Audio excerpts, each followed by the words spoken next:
做乜無情白事試架7座 SUV 啊？無他㗎，因為上次我哋拍嘅 Santa Fe 咧 YouTube 嗰度爆紅，咁真係可能好多人中意7座位 SUV， 所以今次係借部 Honda 嘅 CR-V 嚟試一試。嗱，試車前梗係賣下廣告啦，唔賣你都覺得怪啦，係咪先？我哋嘅 YouTube channel 終於超過10萬嘅 subscriber， 大家繼續支持，繼續 subscribe， 撳埋個鈴鈴，我哋會越嚟越多唔同嘅片俾你睇。當然仲有我哋嘅 Facebook 啦，我哋 Instagram 啦，仲有 Facebook 裏邊嘅 Drivers Club 群組，大家傾下偈。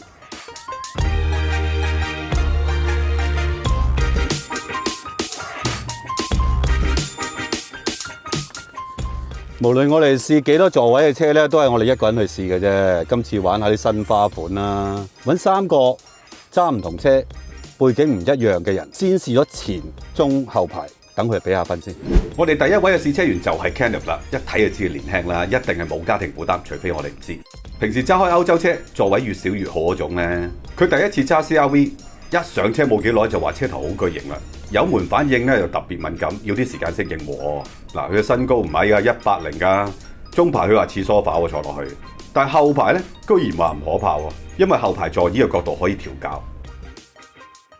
第二位就係 Jason 啦 ，Family Man， 經常一家咁周圍去嘅。平時揸開個日本嘅小 MPV， 估唔到佢一揸 CR-V 就話部車都幾大部喎。不過個 engine 反應就唔係好即時，整體嚟講部車都易揸嘅。一坐中排佢只有一句評語嘅啫，我做乘客好過做司機喎。後排佢研究咗好耐，因為佢話家庭用車啊嘛。佢個評語就話落車比較麻煩，不過後座有冷氣呢個係重點喎。佢仲話可以坐半個鐘都冇問題喎呢個位。嗱，第3位就唔使介紹啦 ，Lobby 一揸部車就話部車好大部，咁都好正常嘅。但係好在個鏡又大，睇位好清楚。除咗開頭剎車度要啲時間適應，部車都幾容易揸嘅。咁我問佢部車夠唔夠力啦，佢又猶豫咗好耐，睇下俾幾多分先。嗱，輪到坐中排啦，佢居然話係啷下啷下，唔知係咪我揸得特別衰呢？另外佢話噪音都比較多嘅，坐最後排應該對佢冇難度啦啩。果然嘅得分係唔錯嘅。咁佢有咩評語呢？原來後排係唔使踎喺度坐喎，仲話有幾多位擺嘢喎。女仔睇嘢真係有啲唔同。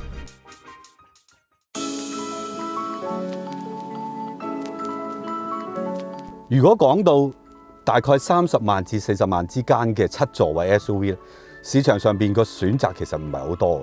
嗱，有最平嘅3菱 Outlander 啊，咁又有 Tiguan 啦、Allspace 啦。有 Santa Fe 啦，有呢部啦，有 Kia 嘅 Sorento 啦。咁喺咁多部之中咧，其實呢部係算係價錢比較高嘅，差唔多38萬左右。咁所以佢其實架車裏邊好多設備嘅，其中有啲設備咧，我覺得係幾細心嘅，可能真係顯示到日本車廠喺造車上邊喺個用家角度係諗得幾周全。好似佢一打開門有 Easy Entry 啦，即係張凳會褪後啦。咁呢啲係貴車會有嘅嘢啦啊。咁有2個 memory seat 啦，呢個亦都係好好嘅。仲有就係佢有 lumbar support 啦，個電凳呢個都係我好中意嘅，因為我腰骨唔係幾好嘅。入後波嘅時候，左邊嘅側鏡會向下啦，呢個又係我覺得10分好用嘅設計嚟嘅。呢個 brake hold 就係我亦都係拍晒手掌嘅。同類嘅系統我試過嘅，有啲真係你要踩得比較深嘅油門佢先 release 個 brake 嘅。咁最慘一樣嘢就係你連入後波佢都 lock 嘅。即係又係要俾多啲油先 release 到，然後先可以褪後嘅。所以泊車嘅時候成日都要開下山啊，咁都幾煩。但係呢個咧，好似你右腳一擺佢油門，佢就 release 嘅，非常好嘅。同埋佢鎖住之後唔會好核突嘅成個動作。當然唔少得嘅就係佢嗰個一打左燈或者你撳掣，就有一個鏡頭睇住左邊嘅盲點啦。呢個我覺得特別喺落雨天我試過係好過你睇鏡嘅。呢度呢個設計咧我都好中意嘅。呢個兜好深，好似成個蜜瓜擠得入咁。仲有4個 USB 啦，一前一後。咁呢組成組嘅扶手都係可以向前向後啦，我係覺得好好用嘅。仲有好多位係可以擠水樽，真係用架車嘅時候其實好實際嘅呢啲嘢。我哋平時試車咧，試半日又好，點都好，其實好少出入後座嘅。咁今次用一個禮拜就比較清楚啦，因為有時候載嗰啲老人家啊諸如此類。咁我發覺到門咧，原來都開到90度喎。咁呢個設計係非常非常好用嘅，因為第3排嘅座椅就係靠你道門打得比較開咧，佢先容易出入嘅。最後7座位 SUV 第3排嘅出入咧，一直都係體操運動員先做得好順暢嘅，因為真係又屈又接咁成個人，但係佢呢一個中排座椅嘅收摺呢，其實個動作係簡便嘅，同埋佢係掤低向前再反起。咁呢個動作我覺得就幾一氣呵成嘅，咁亦都方便咗最後排嘅出入嘅。但係有幾樣嘢我又覺得好莫名其妙。首先個頭燈呢，個燈影係好高嘅，高到好似我平時好似開咗高燈咁，成日都撐住人嘅，我真係唔係幾好意思嘅。第二就係個收音機冇 RDS 追台嗰個功能嘅，我啲老人家聽收音機嘅啫嘛，叫我聽歌啊，成日都要撳掣去轉台嘅。最後就係個油缸容量啦，57升連埋儲備，聽落唔係好細，但係咁大架車好似大啲會好啲。不過咁，因為呢一款嘅 CR-V 咧轉咗7座位之後咧，個油缸移咗喺中排座椅底下嘅，所以個形狀係有啲三尖八角、古靈精怪，可能咁樣影響咗個容量。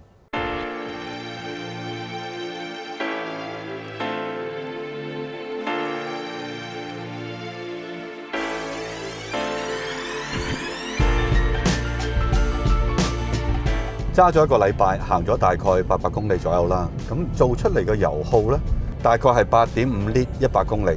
以17蚊嘅油價嚟計呢，大概係過4到1公里。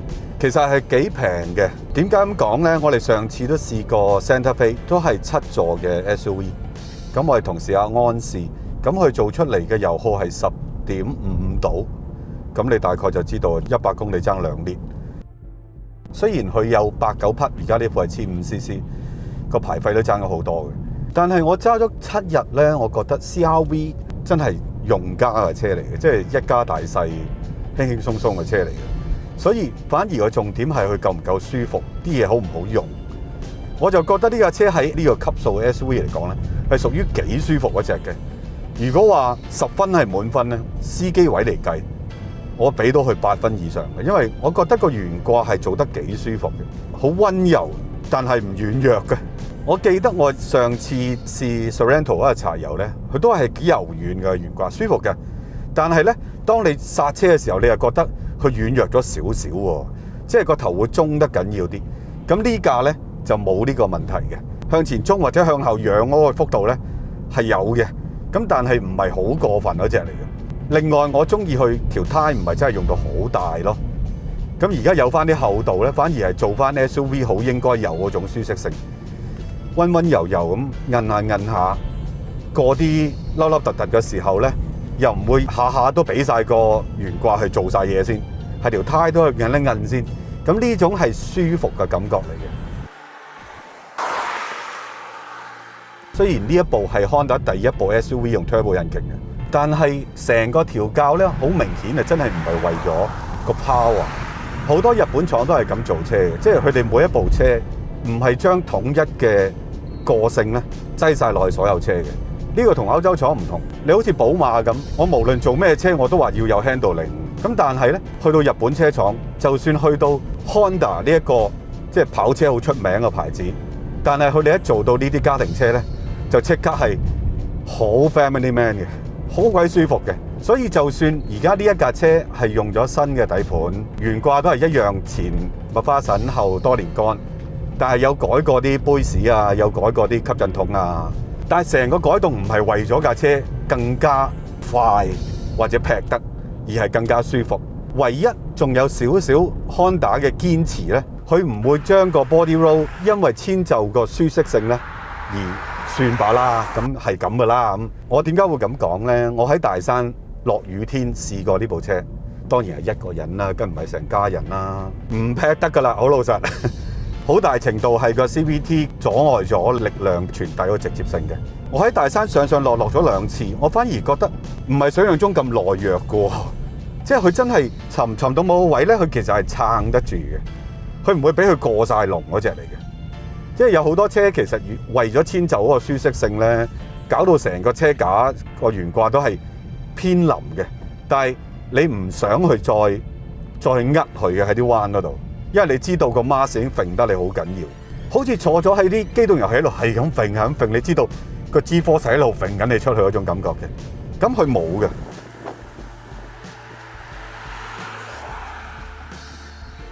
我喺大山咧都試過呢套四驅，叫 all-wheel drive，係真係嘅，即係長時間其實4個轆都有力嘅。咁但係大部分時間咧絕大部分添係頭轆嘅。根據廠方嘅規格講咧，其實最多可以60% 嘅力咧係去咗後轆。不過我喺大山即係你都有諸如此類，你都發覺其實套四驅咧唔係 performance 式嘅四驅嚟嘅，佢而係一種真係救急型嘅四驅。就係譬如你突然間落咗一個好滑嘅路，咁用4個轆係出嚟容易啲嘅。譬如你上一條斜坡，有啲油有啲剩，呢啲四驅係幫你爬到上去。好多人都關心 1500cc Turbo 再配 CVT， 仲要係7座，而呢架車咧超過 1.6 噸，其實夠唔夠力嘅咧？嗱，我哋做咗個簡單嘅測試嘅，載滿7個人。嗰度啊，大概300-400公斤啦，多咗啊！咁就喺柴灣斜路0至50，載滿人嘅時候咧係6.2秒左右啦。得我一個嘅時候咧係做到4.5秒左右啦，即係大概都相差1.5秒至2秒之間嘅。咁呢個俾大家參考啦。揸咗7日，我反而覺得個 engine 嘅力咧係夠嘅。CVT 你可以批評佢有啲時候會左手左腳，或者唔夠乾脆，但係咧 Honda 而家用嘅 CVT 咧，好多時都配咗一個 torque converter 喺度嘅，呢架都有。所以喺平時 city driving 嘅時候咧，你行緊40-50收油，再俾啲油，其實佢嘅反應係即時嘅，因為有個 torque converter 喺度儲住咗啲扭力。咁所以又唔會話真係要等個轉數升得好高，除非你真係好刻意，真係我要盡雞咁樣去出個迴旋處啊。咁嘅話，反而你會令到個 CVT 要揾個最佳嘅比例。如果大家唔知道個 CVT 嘅運作同埋點樣可以將 CVT 嘅車揸得更加好咧，你可以睇下我哋 YouTube channel 裏邊龍 Sir 教室呢個環節，佢講得好詳細噶啦。我平時揸車咧係一個未至於好躁嘅人，但係我都唔會係慢吞吞嗰隻嘅，因為我忍受唔到慢吞吞咁揸嘅。但係我發覺我大部分嘅時間咧，其實都係用緊個 engine 嘅1500至2000轉，係啊，真係1500至2000轉之間。咁當然有時候會高啲啦，即係上車啲梗係會高啲啦。咁而佢呢副 engine 嘅扭力其實都幾靚嘅，由最高嘅扭力咧係2000至到5000轉嘅，即係拉得幾闊嘅。咁我發覺喺1500至2000轉之間咧，無論係我車速係60、80甚至110，都係差唔多嘅啫。揸下我就發覺CVT 真係幾好喎，因為當個 CVT 揾到一個好合適嘅工作嘅比例嘅時候咧，其實個 engine 咧個 loading 係好低嘅。咁成架車咧好似突然間放工翻去攤喺個按摩椅度鬆晒，你輕輕俾油都係我100-200轉之間，個速度就慢慢上噶啦。到最後其實我一路諗緊一個問題，與其買得7座 SUV， 做乜唔乾脆買部7座 MPV 咧？咁我都問過好多朋友啊、同事嘅，都係答我句嘅，7座 MPV 奪啊嘛個樣，又真係嘅，大部分都係笨咗啲嘅。我自己都擁有過7座 MPV 嘅，大部嘅 Captain Seat 嘅，即係屋企人就坐得好開心嘅。但係我每日自己揸車返工放工咧，都有一種空虛感同蒼涼嘅感覺嘅。即係哇，點解揸住咁大嘅車，成日都係冇人坐？但係呢架咧，我都係咁返工啦，我都係一個人嘅啫啊！但係冇呢種感覺，好奇怪喎。我諗 MPV 成個格局咧係為咗載人，有啲人真係需要經常載人嘅，即係屋企有老有嫩，成日都要咁樣5-6個人出入嘅話，冇理由買呢一類後座比較難出入嘅7座車嘅。但係如果你真係純粹係貪心想要多2個位，或者偶然需要7座位，又對駕駛或者個樣係有要求咧，係都幾難揀7座 MPV 嘅。我自己揸咗個7座 MPV 大概1年度啦，我都後尾都忍唔住要賣咗佢。個原因係我真係覺得好無謂啊！90%嘅時間都係一個人自己揸住架車，但係後邊啲凳咧行晒喺度，好似揸住架車係開間茶餐廳咁，啲位硬係會擠晒喺度噶啦。但係你話我嗰種感覺係咪似屋企都唔會嘅喎，屋企唔會咁樣做嘅喎。 .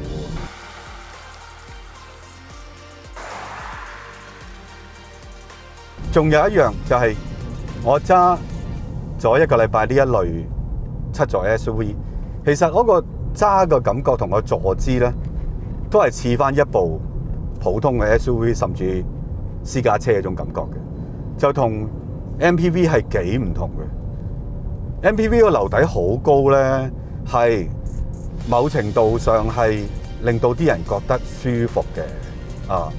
咁但係對揸嘅人嚟講，其實呢種感覺係咪真係咁好嘅咧？其實我之前咧一路覺得7座 SUV 其實係啲貪心嘅人先至會諗呢一類車啫，後排又唔係點坐到人嘅，屈屈就就咁。我開始有啲明白，人貪心我當然明白啦，但係更關鍵嘅就係有好多人真係需要偶然要照顧下屋企人，載下人出入嘅，但係自己對車又真係有啲要求嘅。呢類嘅 SUV 真係攝啱佢哋嘅市場，起碼望起上嚟可以靚仔啲啊，係嘛？